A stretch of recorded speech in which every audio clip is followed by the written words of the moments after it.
एनसिम्मेइनन mile मनसोटा, पूरी थ्यूनिया में ऐसा युद्ध जो पहले कभी नहीं देखा गया था। फ्रांस की हरी भरी पहाड़ियों से लेकर पूर्वी यूरोप के सूखे मैथ्यानों तक लाखों सैनिक मारकाट और बर्बादी के चक्रव्यूह में स्टक कर मर गए। त्यूनिया ने इससे पहले कभी इतना खून खराबा, इतनी बर्बादी नहीं देखी थी।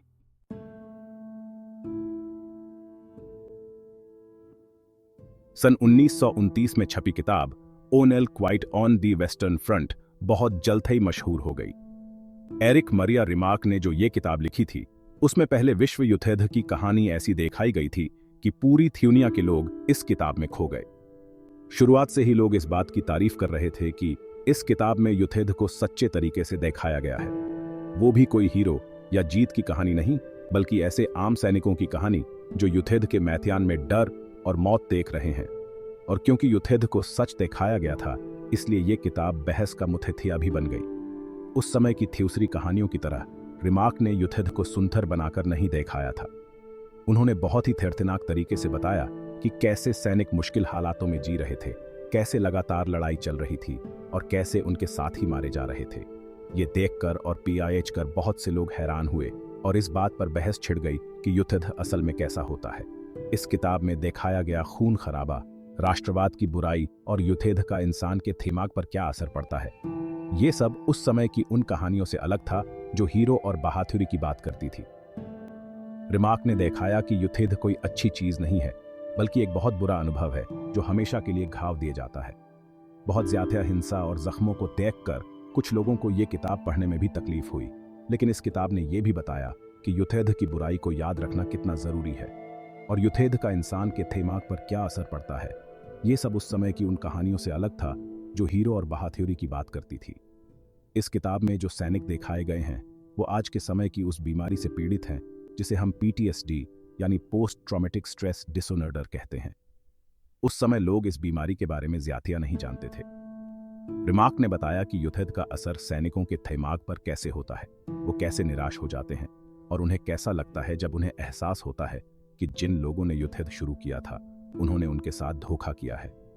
इस किताब के बाद ही लोग युद्ध से लौटने वाले सैनिकों और उनकी जरूरतों को समझने लगे। रिमार्क खुद एक जर्मन सैनिक थे और युद्ध के समय उन्हें जो अनुभव हुए उनसे ही उन्हें यह किताब लिखने की प्रेरणा मिली। उन्होंने अपनी किताब में एक ऐसा नजरिया पेश किया जो उस समय की दूसरी किताबों में नहीं था। उन्होंने बताया कि युद्ध में शामिल दोनों ही पक्षों के सैनिक एक जैसे ही होते हैं। एक ऐसा सैनिक जो खुद युद्ध में शामिल था वही बता सकता था कि युद्ध के मैदान में क्या होता है, सैनिकों को क्या डर सताते हैं, उनकी क्या उम्मीदें होती हैं और कैसे मुश्किल समय में भी दोस्ती का रिश्ता बना रहता है। उनकी लिखी हुई बातें PIH कर लोग समझ पाए कि चाहे वो किसी भी देश के सैनिक हों, सबके अनुभव और भावनाएं एक जैसी ही होती हैं। उन्होंने बताया कि युद्ध में शामिल दोनों ही पक्षों के सैनिक एक जैसे ही होते हैं। रिमार्क ने दिखाया कि चाहे वो जर्मन सैनिक हों, फ्रांसीसी हों, ब्रिटिश हों या किसी और देश के, सबसे पहले वो इंसान हैं जो एक बुरे हालात में फंस गए हैं। अपने अफसरों के हुक्म के बावजूद वो एक दूसरे के साथ भाईचारे से पेश आते हैं, एक दूसरे के दर्द को समझते हैं और उनका सम्मान करते हैं। यही इंसानियत इस किताब का सबसे बड़ा संदेश था। इस किताब ने लोगों को याद दिलाया कि युद्ध भले ही इंसान को हैवान बना दिए, लेकिन फिर भी लोग एक दूसरे से जुड़ सकते हैं, एक दूसरे को समझ सकते हैं, चाहे वो युद्ध के मैदान के कितने भी अलग कोनों में क्यों ना हो। डिस्क्रिप्शन में आपको एक से बढ़कर एक लिंक मिलेंगे, देखिए और डिस्काउंट पाइए।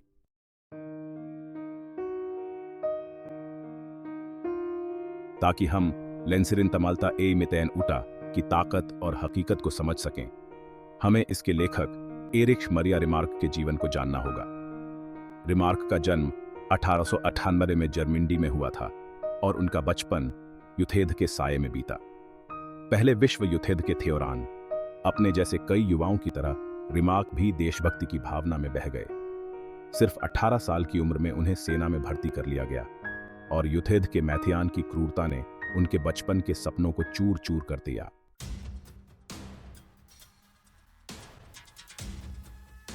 Im Westen nichts Neues, जुल्काइस्टीन वोना 1929। करीब 10 साल बाद जब पहला विश्व युद्ध खत्म हुआ था, इस किताब का साफ साफ सच और बिना बनावट के युद्ध के डर को दिखाने ने उन लोगों को बहुत गहराई से छू लिया था जो खुद इस लड़ाई में शामिल थे। जर्मनी में यह किताब बहुत जल्द ही मशहूर हो गई और जल्द ही इसका दूसरी भाषाओं में अनुवाद हुआ, जिससे इसे पूरी दुनिया में पहचान मिली। हालांकि हर किसी को यह किताब पसंद नहीं आई।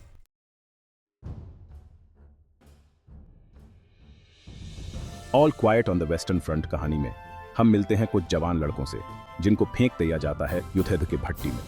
ये नौजवान मुश्किल से किशोरावस्था पार कर पाए थे कि इनको इनके आम जिंदगी से उखाड़कर फेंक दिया गया हिंसा और अफरा तफरी की दुनिया में।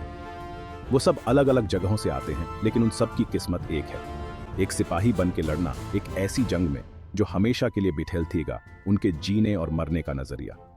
पॉल बॉयमर और उसके क्लासमेट्स ये कोई तजुर्बेकार सिपाही नहीं है जिनको सालों की जंग ने सख्त बना दिया हो। ये तो बस आम स्टूडेंट्स हैं जिन्होंने अपनी थियोस्टी में अपने सपने और उम्मीदें एक दूसरे से बांटे हैं। अचानक इनको एक क्रूर हकीकत का सामिंदा करना पड़ता है जो इनको मजबूर करता है अपनी मासूमियत छोड़कर एक नई पहचान अपनाने के लिए, एक सिपाही की पहचान। उनके दिन जो कभी पढ़ाई और हंसी मजाक से भरे होते थे, अब कठोर सैन्य अनुशासन और अंतहीन अभ्यास से भर गए हैं। बल्कि बिल्कुल साधारण लड़के हैं, मुश्किल से स्कूल से निकले हुए, जिनकी जिंदगी अचानक से बदल जाती है जब उन्हें सेना में भर्ती होने का हुक्म मिलता है। हम उन्हें उस वक्त देखते हैं जब वो सैन्य प्रशिक्षण के अनजान रास्तों पर चल रहे होते हैं। हर दिन उन्हें शारीरिक और मानसिक सीमाओं से परे धकेला जाता है। उन्हें हथियार चलाना सिखाया जाता है, आदेशों का पालन करना सिखाया जाता है और मुश्किल से मुश्किल परिस्थितियों में खुद को बचाना सिखाया जाता है। उनका ये बथेलाव बहुत तेज और बेरहम होता है और उन्हें इसके साथ ढलना ही होगा, वरना वो खुद को खतरे में डाल देंगे। उनका जवान जोश उनके सामने मौजूद भयानक सच्चाई के बिल्कुल उलट है। पॉल, कहानी का मुख्य किरदार और कथावाचक, अपने उन अनुभवों को बयान करता है जो मासूमियत और शुरुआती निराशा का मिश्रण होते हैं। वो बताता है कि कैसे वर्दी पहनने और अपने देश के लिए लड़ने का शुरुआती जोश जल्द ही युद्ध की भयावहता के दर्दनाक एहसास में बदल जाता है। वो जवान लड़के जो कभी जिंदगी और उम्मीदों से भरे हुए थे, अब मौत, दर्द और अपने साथियों को खोने के गम का सामिंदा कर रहे हैं। उनके हीरो बनने के सपने टूट चुके हैं और उनकी जगह हर रोज की जंग और शांति और सामान्य जीवन की गहरी चाहत ने ले ली है। पॉल की नज़रों से हम देखते हैं कि कैसे युद्ध इन नौजवानों को बठेल थीता है, उनकी इंसानियत छीन लेता है और उन्हें गहरे जख्म दे जाता है, शारीरिक और मानसिक दोनों तरह के। अपने घर भेजे गए उनके खत उनकी निराशा और उस जिंदगी के लिए उनकी चाहत की गवाही देते हैं जो अब उनके पास नहीं है। अपने साथियों के साथ बिताए पल, उनकी थियोस्ती और एकजुटता बहुत कम ही मिलते हैं, लेकिन ये पल बहुत कीमती होते हैं और उस दुनिया में एक छोटी सी राहत देते हैं जो हिंसा और डर से भरी हुई है। असल में all Quiet on the Western front मासूमियत के खोने और युद्ध के उन विनाशकारी प्रभावों की एक शक्तिशाली कहानी है जो नौजवानों की एक पूरी पीढ़ी पर पड़े।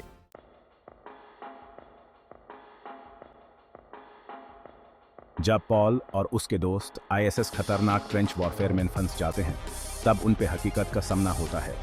ट्रेनिंग का जोश अब डर में बदल जाता है क्योंकि मौत हर पल सामने होती है। ये ट्रेंचेस ही उनकी दुनिया बन जाती हैं, एक ऐसा क्लॉस्ट्रोफोबिक मेज जहां सिर्फ मड, खून और लाशन है।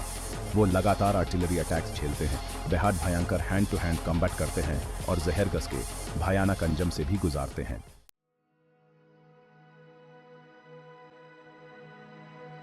जैसे जैसे युद्ध बेरहमी से चलता रहता है, पॉल और उसके साथी अपने थियोस्तों और भाइयों को गिरते हुए देखते हैं। हर एक क्षति उनकी आत्मा को और भीतर तक घायल करती रहती है, जब तक वो पूरी तरह से निराश और थके हुए नहीं हो जाते। वो युद्ध के भारी मानसिक बोझ से जूझते हैं, जिंदगियां बच पाने के अपराध बोध से और इस एहसास से कि युद्ध ने उन्हें हमेशा के लिए बिठेल दिया है।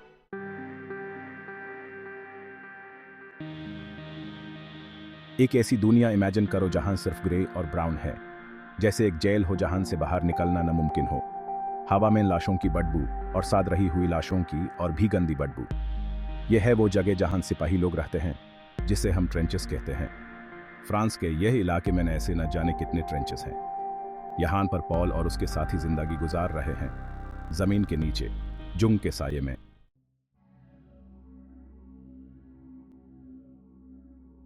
जीवन यहाँ ट्रेंचेस में एक कतम कठोर सच्चाई पे निर्भर है। ये एक तरह का कभी न खत्म होने वाला उतार चढ़ाव है, जहां बोरियत और डर सैनिकों के मन की शांति को खत्म करते रहते हैं। दिन बीतते हैं घबराहट और इंतजार में, कभी कभी बंदूक की आवाजें और तीर से तोपों की आवाजें इस सन्नाटे को तोड़ती हैं। सैनिक अपने आप को सुरक्षित रखते हैं, ताश खेलते हैं, घर चिट्ठियां लिखते हैं या बस खाली देखते रहते हैं। उनके विचारों में डर, बोरियत और घर की याद सब घूमते रहते हैं।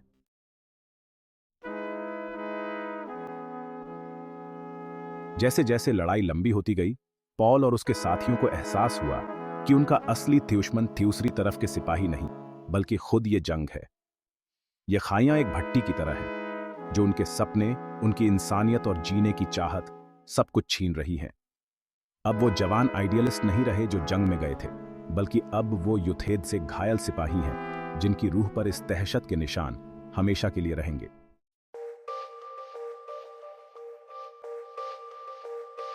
इस भयानक कहानी के बीच एक दर्दनाक सच्चाई दिखाई देती है।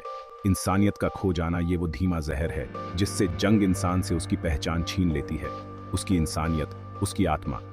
पॉल और उसके साथी, जो कभी सपनों और उम्मीदों से भरे जवान थे, धीरे धीरे इस विशाल और बेरहम जंग मशीन के पुर्जे बन जाते हैं। उनके नाम, उनकी पहचान, भविष्य के लिए उनकी उम्मीदें, सब कुछ जिंदा रहने की जंग में कहीं खो जाता है।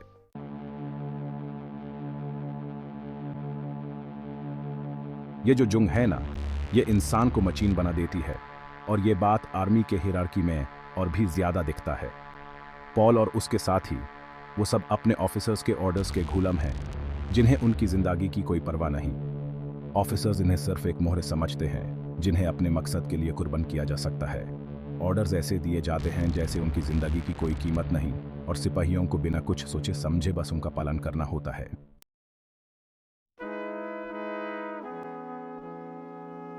युद्धेद से पहले पॉलिया और उसके थियोस्त सब जवान थे, बड़े बड़े सपने देखते थे। कोई लेखक बनना चाहता था, कोई मास्टर जी, कोई संगीतकार। अब ये सब सपने इन तारों जैसे लग रहे थे जो युद्धेद के मैथियान में चमक रहे हैं, बहुत थ्यूर। युद्धेद ने उनकी जिंदगी में अंधेरा कर दिया था, उनके सपने चूर चूर हो गए थे, बस निराशा रह गई थी।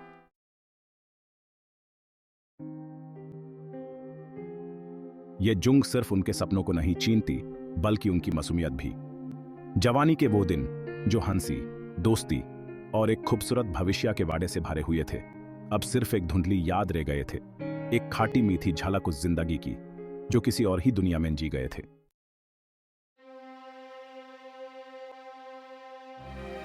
लेंसिरिन तमाला ए मितेन उठा। यह खत्म होता है एक ऐसे एंड के साथ जो हार्ट टचिंग है और अनफॉरगेटेबल भी, जो हाईलाइट करता है नॉवल का मेन मैसेज कि वॉर सिर्फ सेंसलेस है और ब्रूटल। एरिक मरिया रिमार्क ने ये पीस लिखा है, ये है बाउंड्रीज, और ये एक ऐसा दिखाता है बिल्कुल रियल है, बिल्कुल झक के। पॉल, जिसके सामने में ही साथी मर जाता, वो देखता है कि होप्स और ड्रीम्स हैं ट्रेंचेस की मिट्टी में।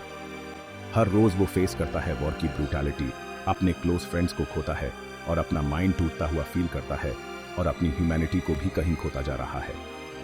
वो रियलाइज करता है कि वो और अकेले होते जा रहा है अपने ही साथियों के बीच में। सिर्फ उनकी थियोस्ती ही वो एक चीज है जो उन्हें बिल्कुल होपलेस होने से बचाती है। उसे ऐसा अंजाम मिलता है जो वॉर के कॉन्टेक्स्ट में उतना ही ट्रेजिक है जितना कि डरावनी ऑर्डिनरी वॉर, और उसके बाद का दर्द और लॉस। ये कोई डिफरेंस नहीं करता कि कौन हीरो है और कौन आम इंसान। पॉल और उसके जैसे और भी बहुत लोग, ये सब के सब वायलेंस की चपेट में आ जाते हैं। उसकी डेथ, जिसके बारे में नॉवल की लास्ट लाइंस में बहुत ही कामली बताया गया है, वो एक ऐसा मोमेंट है जो टाइम को रोक देता है। यहाँ कोई हीरोइक एक्ट नहीं है, कोई इमोशनल गुड बाय नहीं है, सिर्फ एक सिंपल सी एंट्री है मिलिट्री रिपोर्ट में। यह एक कड़वा सच है कि वॉर अपने विक्टिम्स चुनता है बिना किसी चॉइस के, बिना किसी सेलिब्रेशन के, बिना उनके सैक्रिफाइस को रिकॉग्नाइज किए।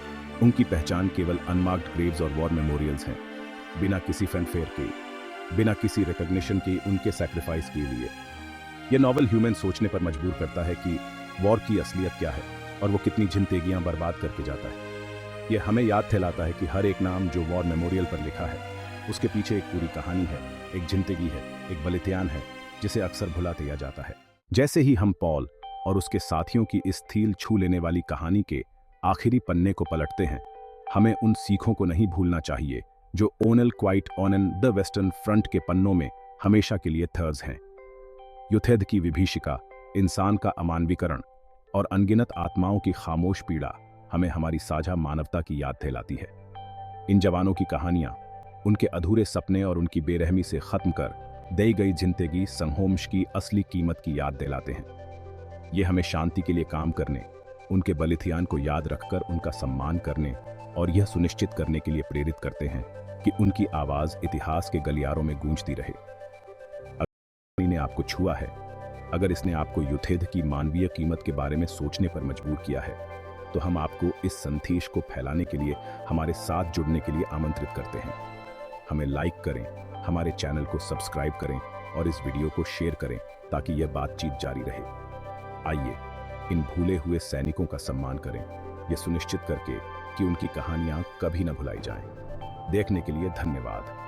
अगर आपको यह वीडियो पसंद आया तो डिस्क्रिप्शन में आपको कुछ यूजफुल लिंक्स और आपके लिए स्पेशल ऑफर्स मिलेंगे। लाइक, सब्सक्राइब, शेयर, सब्सक्राइब और शेयर।